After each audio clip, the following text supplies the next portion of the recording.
Good afternoon, everyone, and welcome to the March Conservative Women's Network. I'm Michelle Easton, president of the Clare Boothe Luce Center for Conservative Women, and I'm happy to see you all here today. I'm pleased to introduce today's speaker, national security expert Victoria Coates. She's an accomplished leader with senior experience in Congress, the White House, and the Department of Energy. She's currently a senior research fellow for international affairs and national security at the Heritage Foundation's Margaret Thatcher Center for Freedom. For more than 3 years, she worked on the White House National Security Council, becoming the Deputy Assistant to the President and the Deputy National Security Advisor for Middle Eastern and North African Affairs in President Trump's administration. During this time, she collaborated with the Congress and the State Department to relocate the U.S. Embassy to Jerusalem.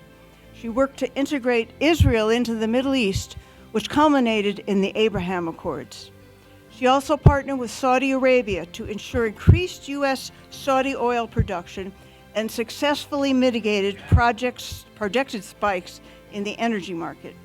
She also served as Senator Ted Cruz's senior advisor for national security and oversaw communication strategies for national security issues in the senator's office. Her professional experience also includes Director of Research in the Office of Secretary of Defense Donald Rumsfeld's personal office, Advisor and Personal Representative for Department of Energy's Secretary Boothe, Director of Middle Eastern Programs at the Center for Security Policy, and a Distinguished Fellow at the American Foreign Policy Council. She's appeared regularly on Fox News, BBC, Newsmax, and her publications have appeared in the New York Post, the Federalist, Bloomberg, and many more publications. She holds a BA from Trinity College, a master's from Williams College, and a PhD from the University of Pennsylvania. She's married, she has 2 children, 3 dogs, and she divides her time between Philadelphia and Washington, D.C. Now, following today's talk and the question and answers, please join us for lunch and a chance to meet one another. Now, to speak about the threat of communist China and many other things, please join me in welcoming Victoria Coates.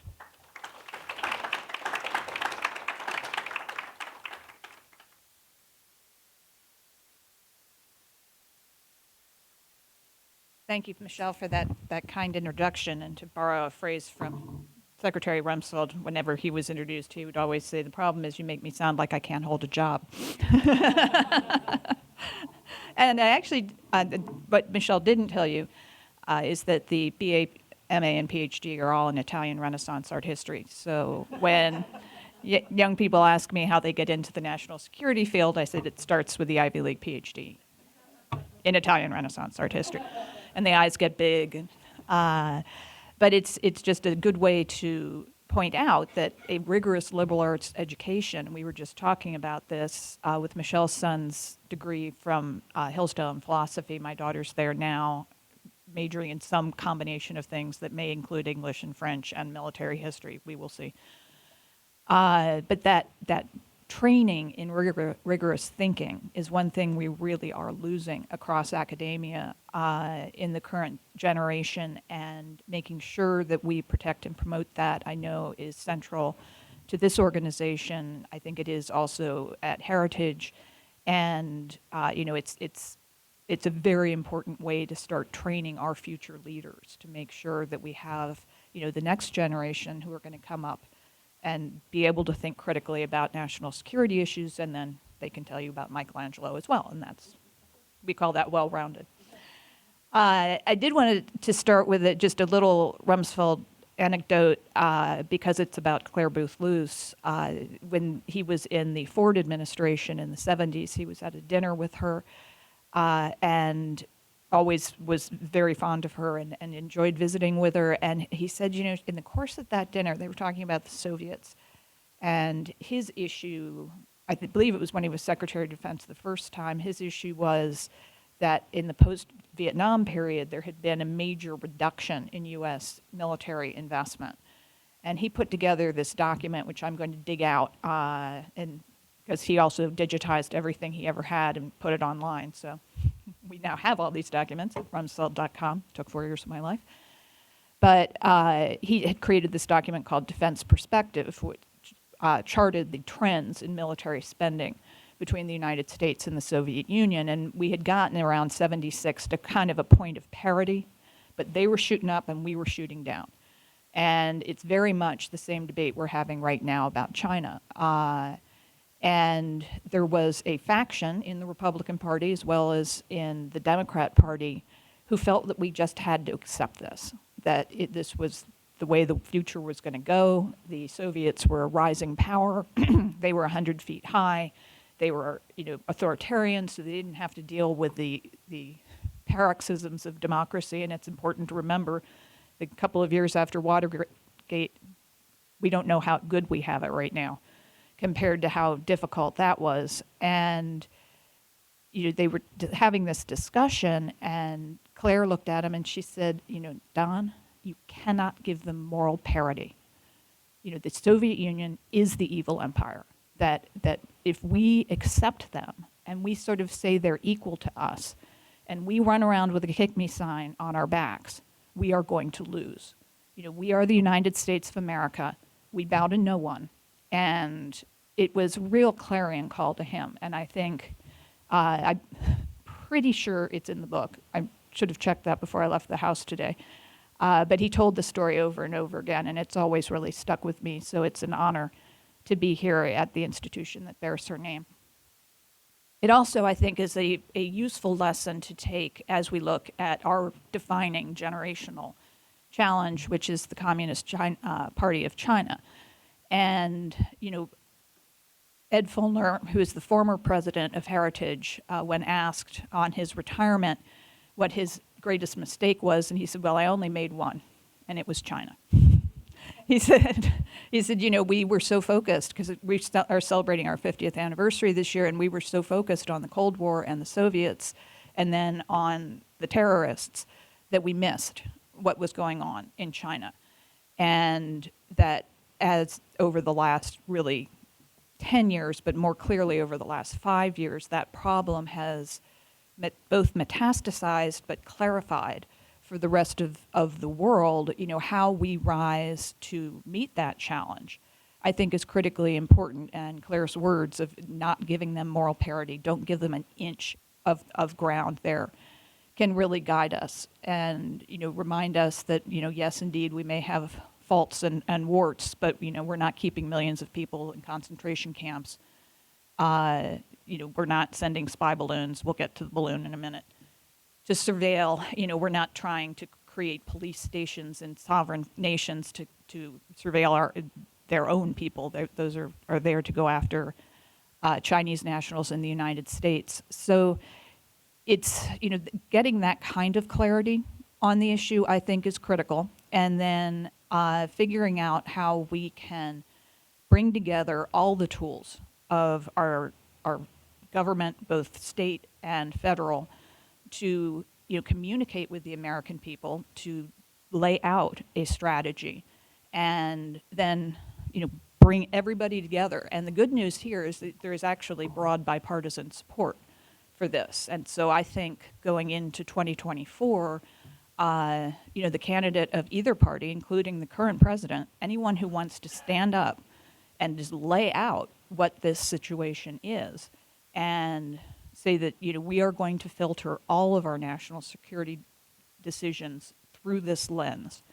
And I would include Ukraine in that. And you might have noticed the juxtaposition of Ukraine and China has been much in the news in recent days. And, it's a thorny issue as we got into Ukraine last year. My best friend in Congress is Congressman Chip Roy from Texas, and Chip and I go back too many years. I don't want to reveal that number, but we worked for both Governor Perry and Senator Cruz, and then have been very good friends since. And I remember him calling me up last April and saying, the president just came out today and asked for another $1.3 billion supplemental for Ukraine. It's like, I don't understand. I don't know what it's going to. So he said, let's write an op-ed, and we'll see, if we can at least ask some questions. And we're in the process of writing this op-ed, and literally 1 week later, these were both on Thursdays, Same president comes out and says, I would like another $33 billion for Ukraine. Who got fired for the 1.3? And what has changed in the course of a week? That's not a rounding error. And there was no explanation. The Republicans in the Senate plussed it up to 50, and they jammed it through. And so we put out our little op-ed in the Hill saying, what? And, we're accused of being Putin sympathizers and marching in the Putin Day parade. But, the whole point was maybe I'd spend more. I understand this is a problem. I understand that the Ukrainians are fighting bravely, much more effectively than anyone had thought.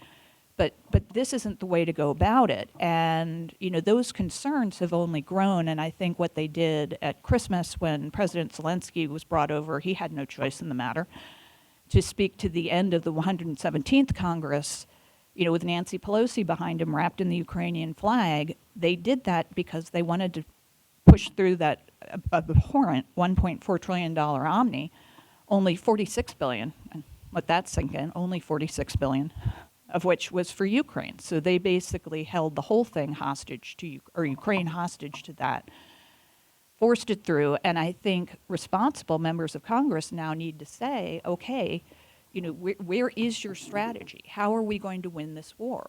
Because the pickle that we face as the United States, as an Atlantic power, indeed, with a strong history of the transatlantic relationship, obviously NATO is very important. We are also a Pacific power, which Europe does not have that complication and advantage. But the problem is, if we remain the lead donor to Ukraine and the international lead on Ukraine, if we have a problem with China, at this point, nobody has been saying to the Europeans, Ukraine is a European war. I did not like Governor DeSantis's phrase, the territorial dispute, because I think it, in some ways, minimizes what Putin has done, which is really bad. But I do think the point that this is a European war. We cannot care more about European security than the Europeans do.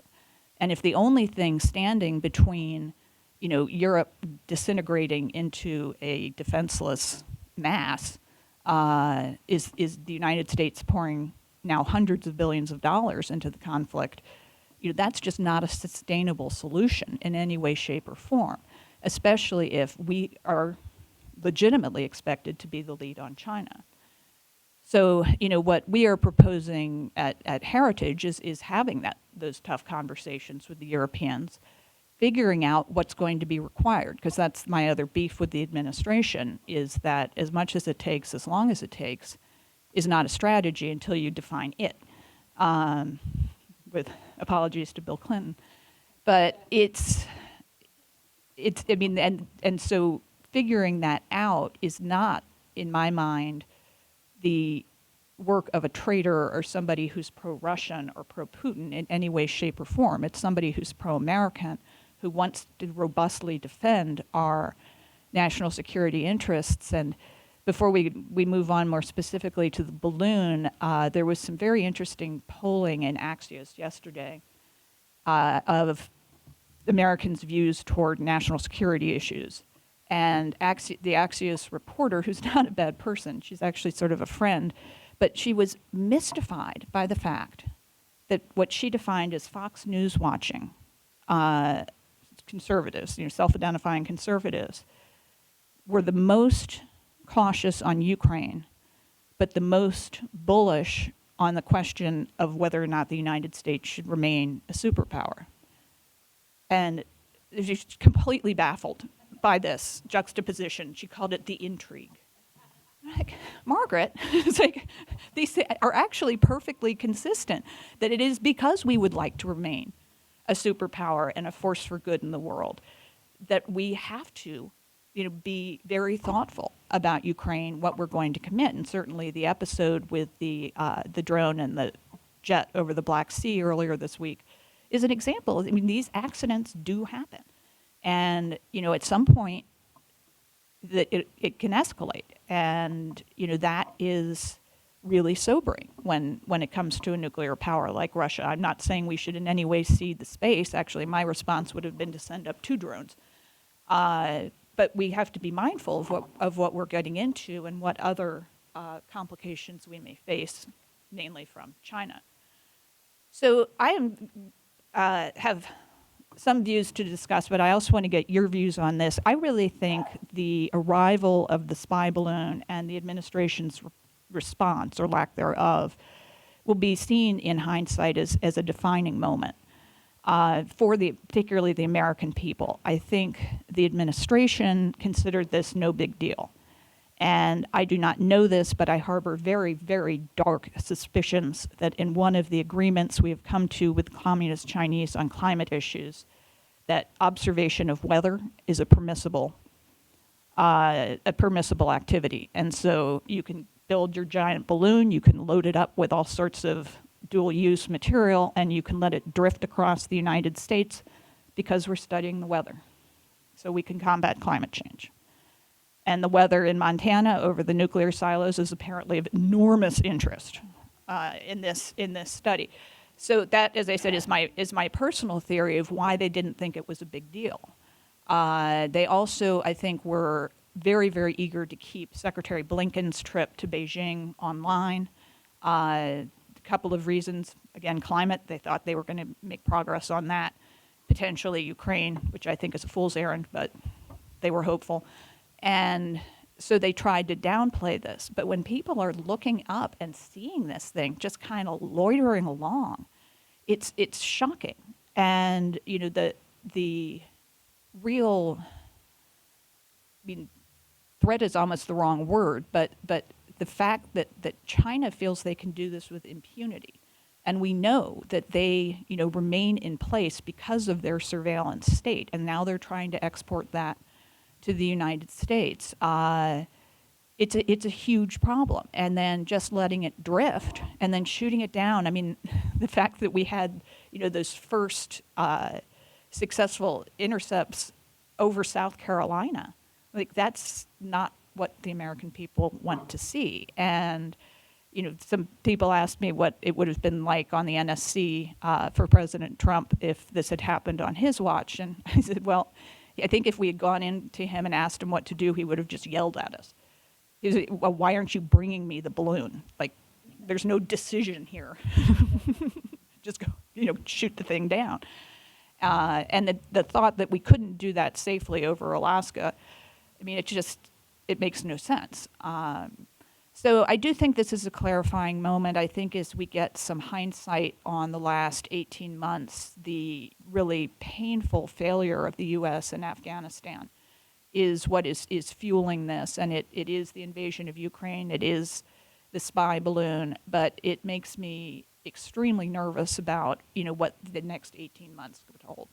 Because we have other issues. We have our Iranian friends.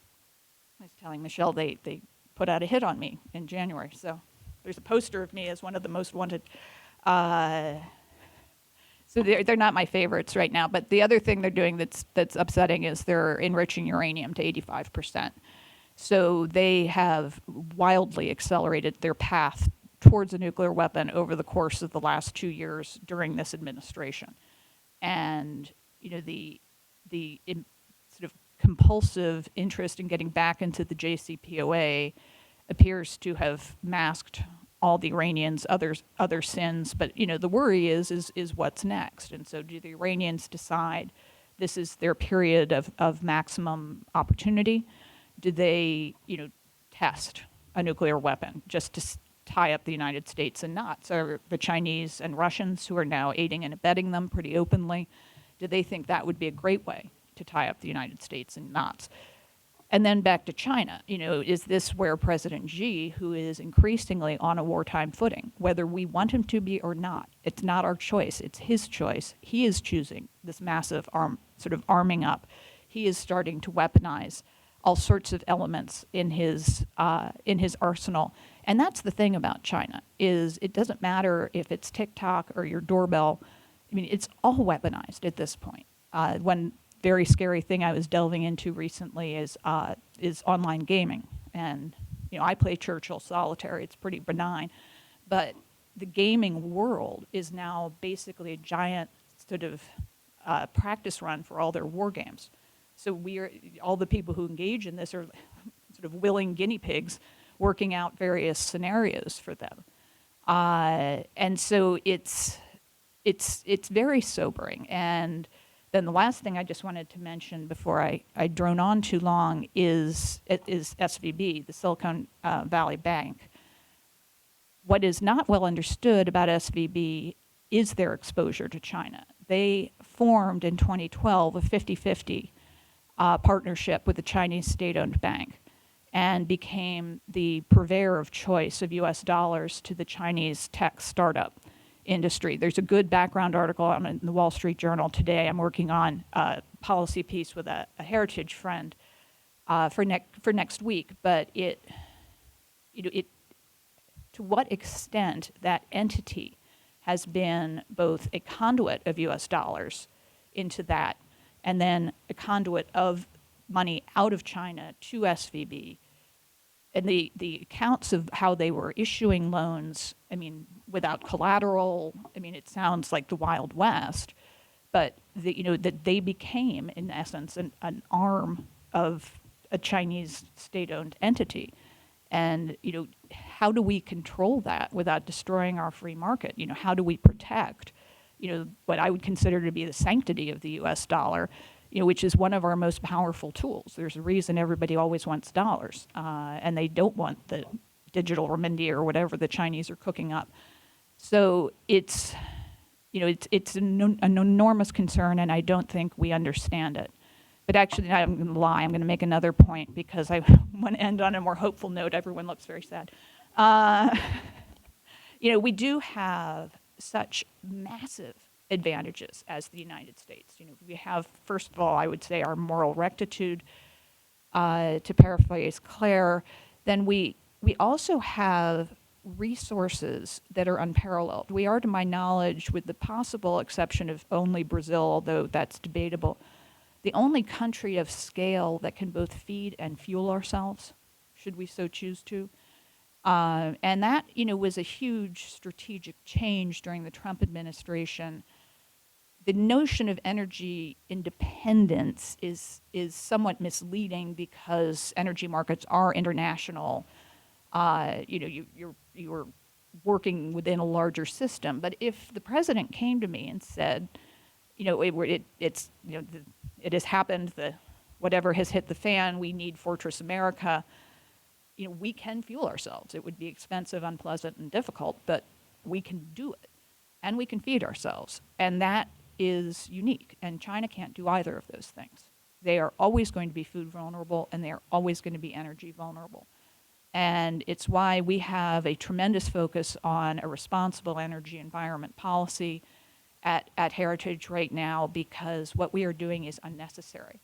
You might be aware of the much touted Willow announcement in the National Petroleum Reserve in Alaska, where the president did permit 3 oil pads to be developed by ConocoPhillips, something they had hung up in court for years after President Trump had issued the permits actually for 5 pads. But at the same time, they put in sweeping restrictions on any further development in what is our basically private Arctic up there. It's our piece of the Arctic. And it means that while Willow will go ahead, it is at the bare minimum, and there will not be Willow 2, or God forbid, Willow 3.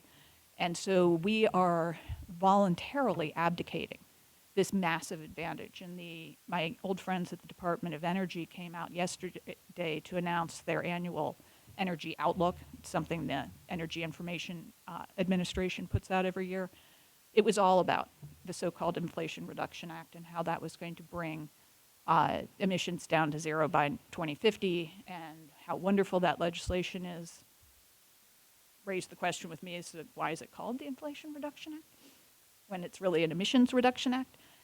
And they were very frank. They said this is going to involve changes in consumer behavior, so restrictions on the energy that we're going to make available to Americans. It's going to involve less dense, less reliable energy sources. They had an extraordinary slide that they were extremely proud of. They tweeted it out so you can see it, talking about how this new solar technology was going to be really ramping up in the middle of the day when it was sunny. But what happens at night when it's not? So it's really disheartening that they would do that, because we know that American energy dominance is of enormous concern to the Chinese. They can't match it. Again, this is something that I think all aspiring, American leaders need to really get a handle on. And the fact that we can continue to lower our carbon emissions by conversions to natural gas through civil nuclear, and then the exciting announcement from Livermore in December about a successful fusion experiment. So one of my proposals to our European friends, who are our closest collaborators on that technology, is, let's make that our moonshot. Let's say we're going to get to fusion in 25 years. Then not one more, slave labor produced dirty solar panel needs to come into this country from China. We do not have to become reliant on China for electric vehicle batteries. We can manage this transition in a way that is responsible to our national security. So I would really like then this to become more of a conversation than a monologue. But I think getting back to our original topic of the spy balloon, I have some polling coming back in a couple of weeks about how closely people have followed that, how concerned they are, how they respond to the administration's management of it. And I think it's going to be some very interesting numbers for how potentially that episode has really focused the national consciousness on, a real and gathering threat. And so, I'll definitely share that with Michelle and Lindsay when we get those numbers. But thank you very much for your attention, and I look forward to your questions.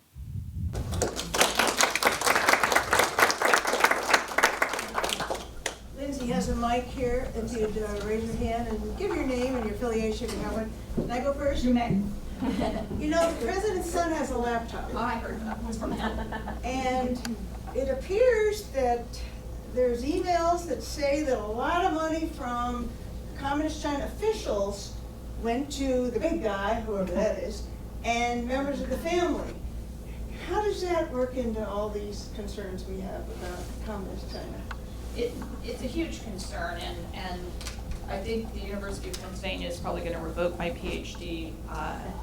But one of the issues is this Biden Center at Penn, where then former Vice President Biden was getting over $900,000 a year, which, if anyone's familiar with academia, that's rare.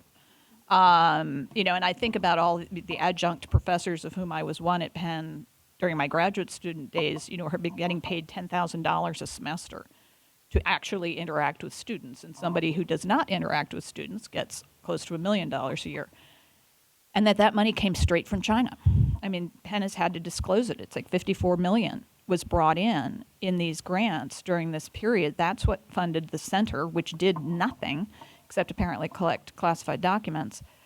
And now the then president of Penn, who signed that diploma of mine, Amy Gutman, is now our ambassador to Germany.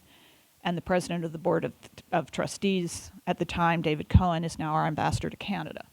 Two of the most lucrative ambassadorships that you can get because of the trade relationships between the countries. So, and if you think about it, because David was in Canada, as the spy balloon was traversing the skies, what was his role? Was he running in to see Trudeau saying, let's shoot it down, or maybe we should just try to... And then with Amy, the whole dispute over the Leopards, the tanks for Ukraine, was she in there strongly advocating? Or was she sort of telling the Germans, it's all fine, it's fine, you do what you need to do, because she wants to pad her relationships and the inevitable consulting fees after she leaves office. So, I think it's a really serious problem. It's why I said, I would like to see this president actually, lay out an all-of-government strategy for China. But I think it's a huge opportunity for anyone in either party to just, lay it out there that this is a problem. And, if you're not compromised, that this should be your top priority. Did the Chinese calculate properly what that balloon would do to focusing the United States on the problem? What was their purpose in doing that in the first place?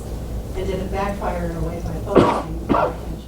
I would agree with that. I think they did it because they've probably done it before. And I think they're probing. I think they want to see their main question is what the administration does. And they probably assumed that once it was detected, it would be shot down. But then it wasn't. So they can just, let it drift along and have its vacation. But I think, because it had happened undetected previously, I think they were very startled, that the fine people of Montana looked up and said, "That's no moon." And I'm amazed they didn't get it down. But they have some weaponry in Montana. But, I think that will be a miscalculation on their part if the discomfort over that, and let's not forget the virus. The whole world is still reeling from this, and I don't care if they did it on purpose or not. They did it, and they tried to cover it up and let a whole lot of people get sick because of that and die. So, for the United States, if we are very forward-leaning at this point and offer an alternative, this is what's so irritating about the Saudi-Iran thing and China from last week, is that should be us. If anyone's making deals, it should be us. And, the sort of interesting observation, I don't have any inside knowledge of this, but it was interesting to see how muted the Israeli response was. Somebody traveling with the prime minister said, "This is not going to affect us or our relationships in the Gulf." So, that suggests that you knew it was coming and that maybe you were consulted or maybe you have assurances from the Saudis, which, as I said, I don't know that, but it's possible. And that means we've got huge opportunities, but we're handing them to China. So we really need to get in there and be, the sort of diplomatic partner of choice to offset this. Hi, I'm Carolyn Nolf. I'm with the Loudoun County Republican Committee with special events. But I am really concerned about all of the property and land that China is buying up. And what do we do about that, and how do we stop it?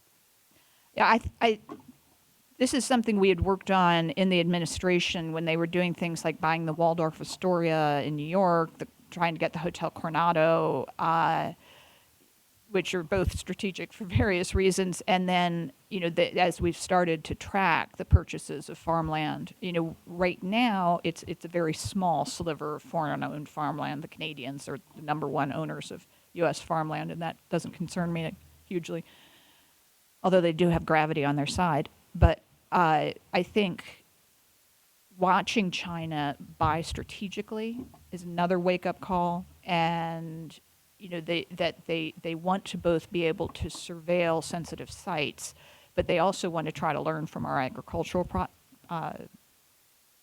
processes. So bad from a whole host of angles. There is a civil liberty issue here, because if you prohibit them from buying, you may be prohibiting an American from selling. So that is something to take into consideration. You could, some of these transactions already fall under CFIUS, the committee that oversees foreign investment in the United States. So I think that can be beefed up. I'm pretty sure nobody from the Department of Agriculture sits on CFIUS. We did have a representative from DOE, and then the normal folks you'd expect, led by Treasury.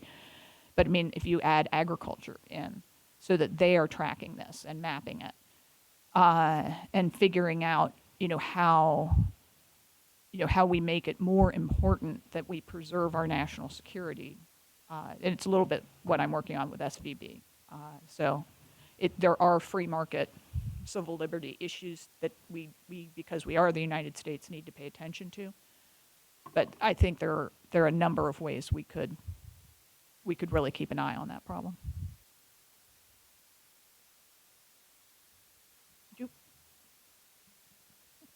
Oh, same question. It was a good one.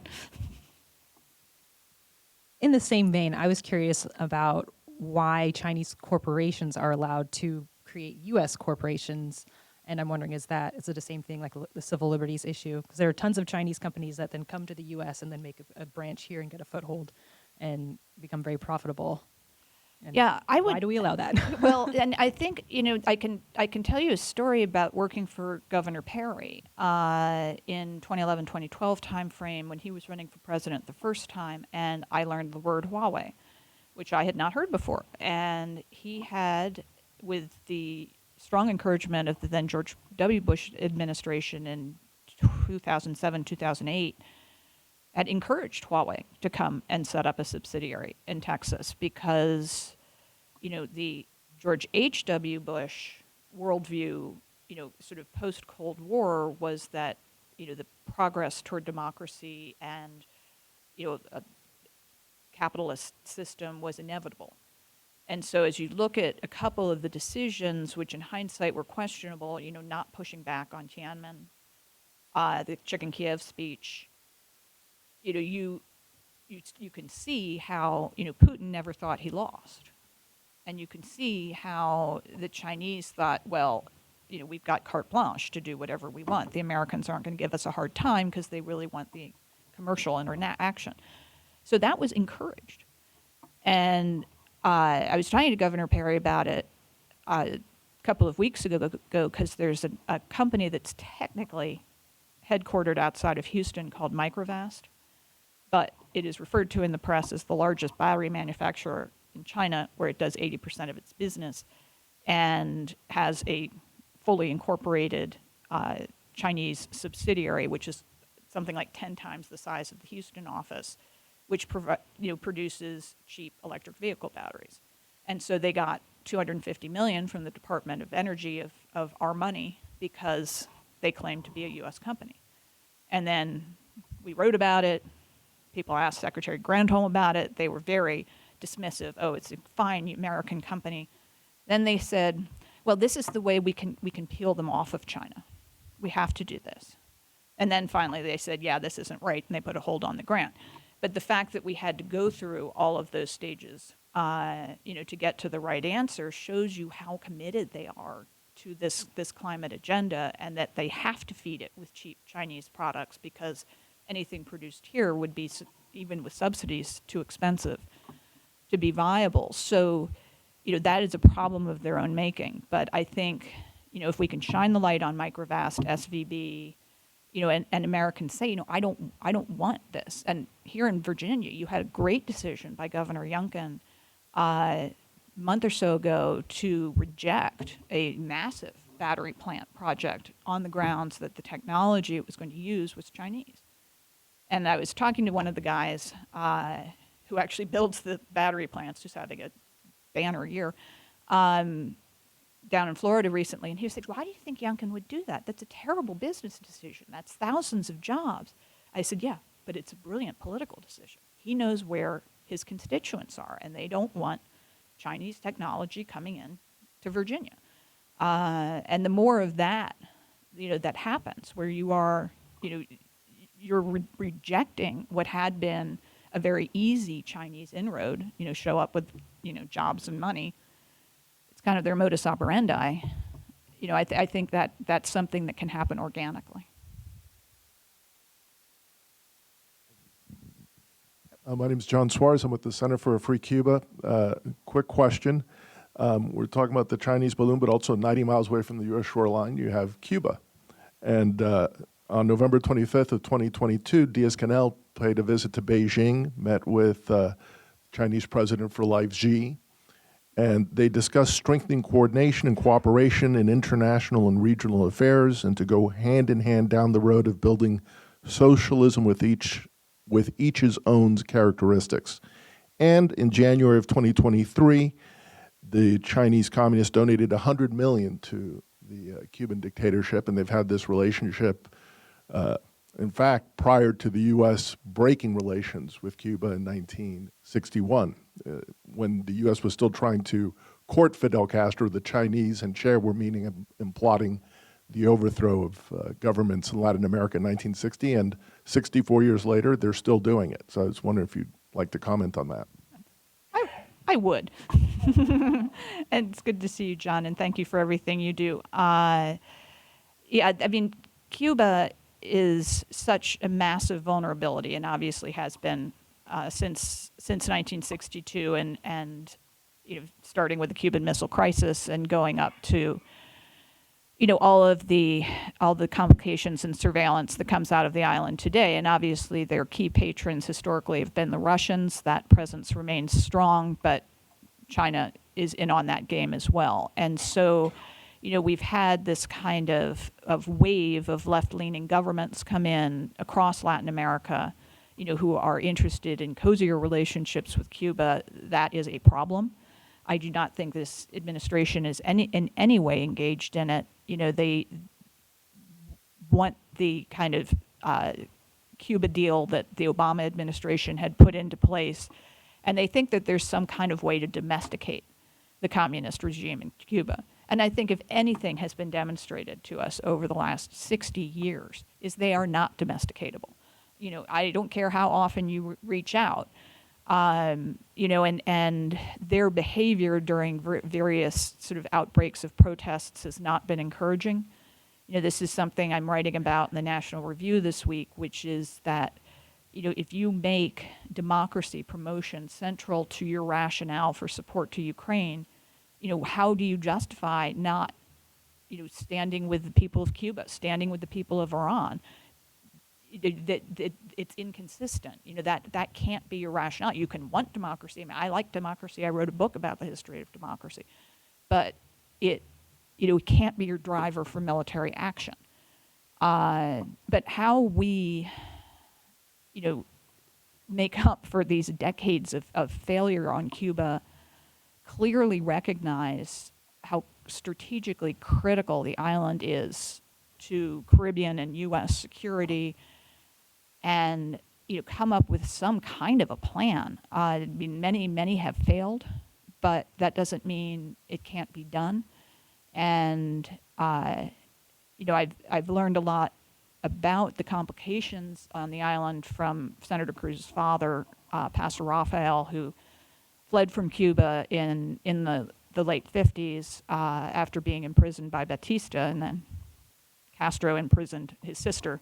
So equal opportunity oppression.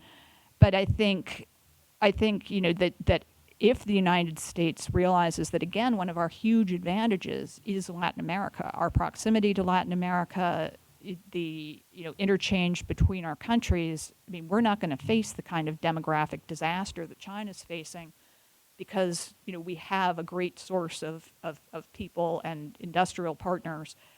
And it's another reason we don't have to get into border issues, but it's another reason this just chaotic immigration situation is so painful, because this shouldn't be a point of national division. It should be a strength, something that we manage very strategically, not sort of random opening of borders, and certainly not shutting it down.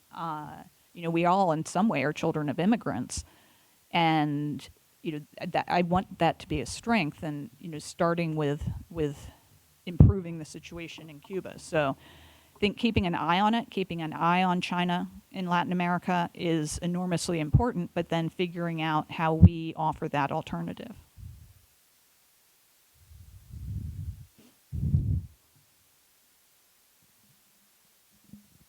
Valerie Beinog with Concerned Women for America. Leader Scalise just introduced H.R. 1, the Lower Energy Cost Act, which would promote natural or domestic production of natural energy. And so I guess my question is the strategy, I don't imagine a ton of Democrats will vote for this, unfortunately, but would the strategy be that national security point specifically against China? And if that is a strategy to move forward with, do you see any potential members from the left that would hop on that and endorse that in any way? I think it is possible. We start with Senator Manchin, the most interesting man in Washington.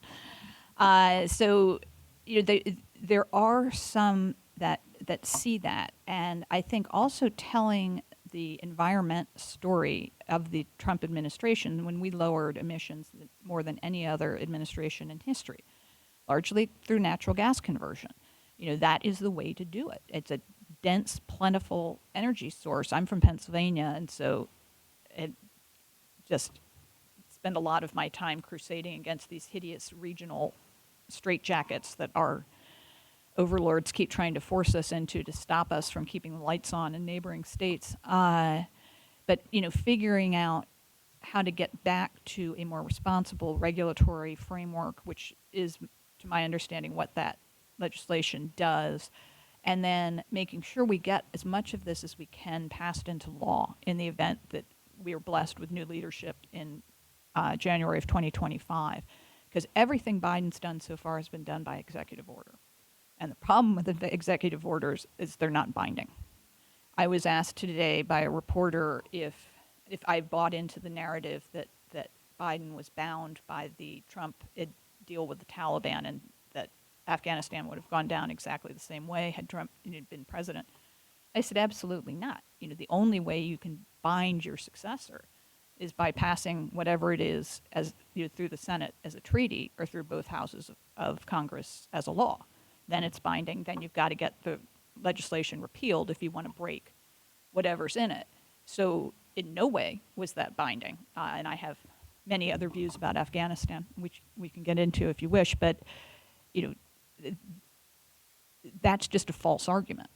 And so I think preparing for, good news in January of 2025, the work all of you can do, both locally here in Virginia, but then with members of Congress, to get all that stuff drafted. I don't want to come back in and spend 100 days figuring out what our plan is.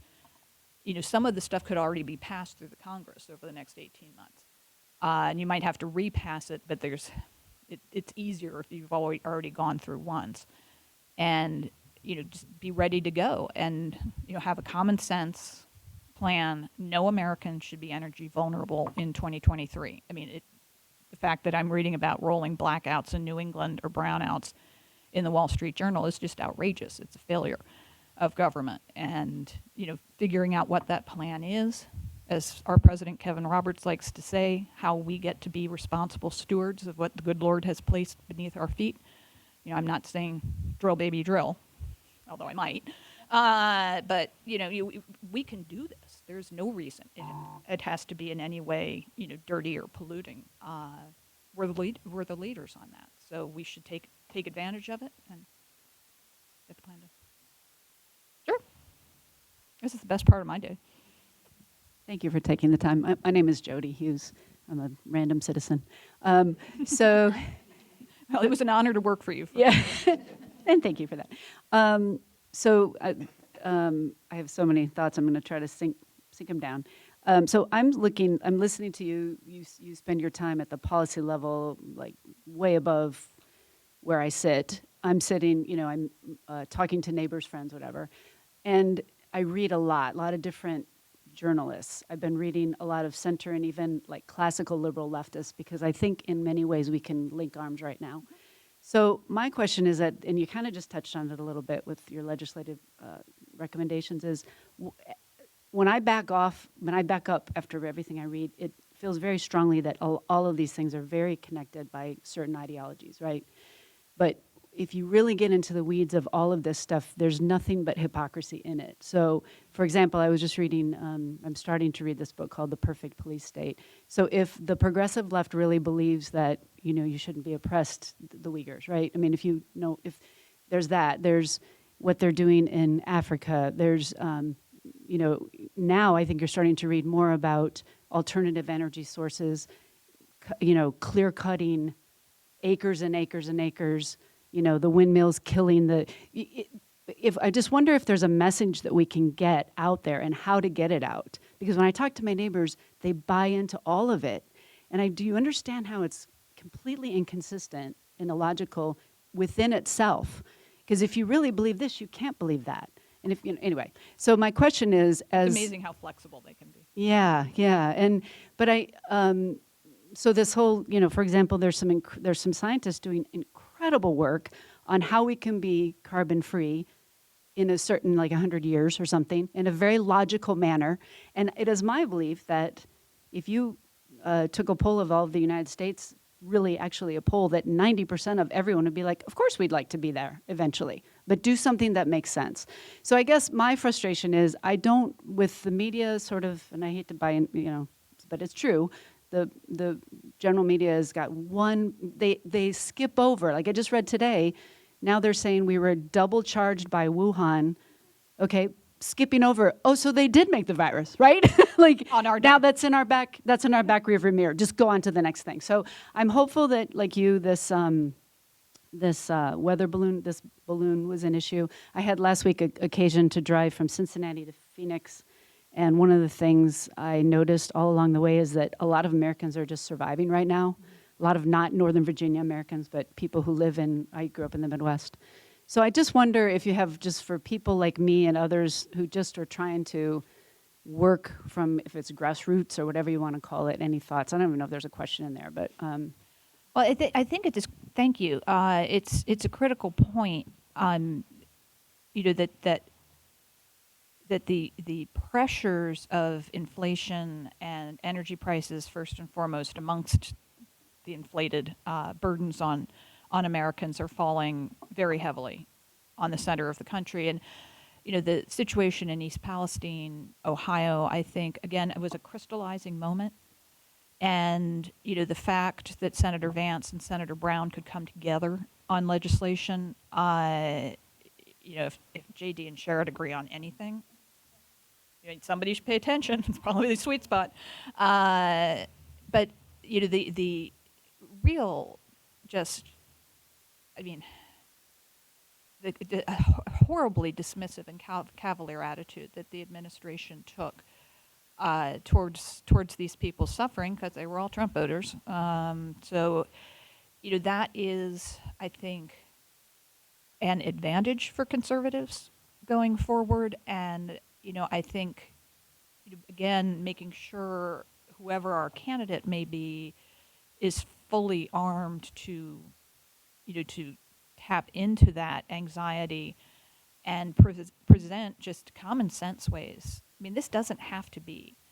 And so on the, you know, on the climate issue, you know, and I'd recommend Michael Schellenberger's book. I'd recommend Alec Epstein's book, all excellent on this, talking about what the actual science is. But two quick things. I think, you know, we can, to some extent, send Vladimir Putin a thank you note, because the European attitude toward energy, while the rhetoric has remained high holy climate, then suddenly, you know, we're reopening the coal plants, and the most Googled term in Germany is firewood. I think there's a realism to that, which is helpful. And so conversations that were not possible 5 years ago, they're now willing to engage on.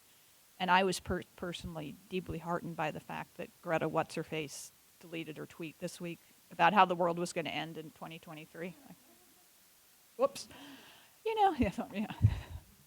You know, and just the craziness of, you know, allowing a random Swedish teenager to, you know, dictate global energy policy is just, I mean, it's insane. And so, you know, when we get to this sort of crazy point, and you can say to enough people, and I agree, I mean, there are reasonable folks that we can reach on this.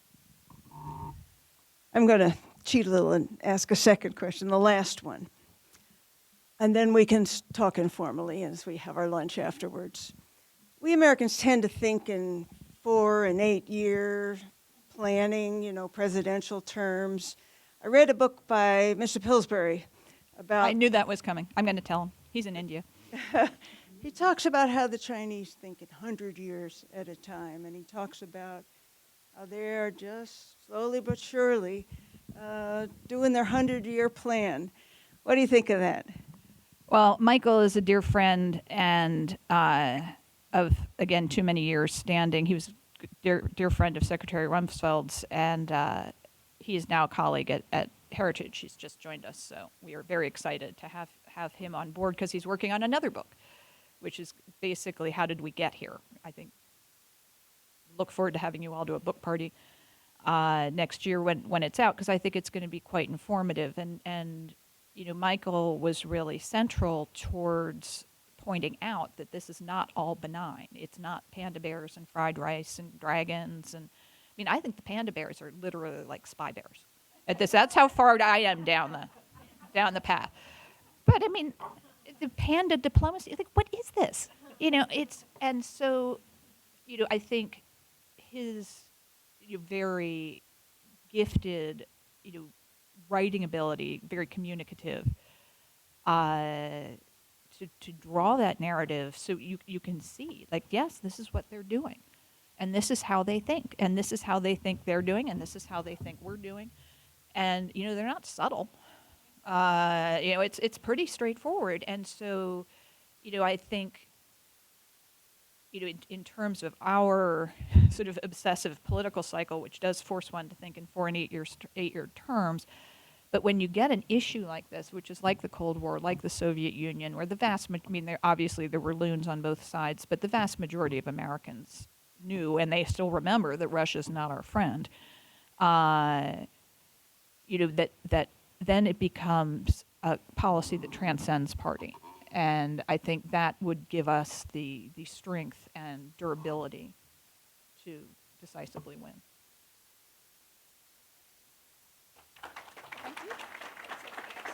Oh, thank you. Thank you so much. What an impressive presentation. Your background and experience are so great. I have a couple of gifts for you. Next time, Okay. It was in your resume, and I left it out.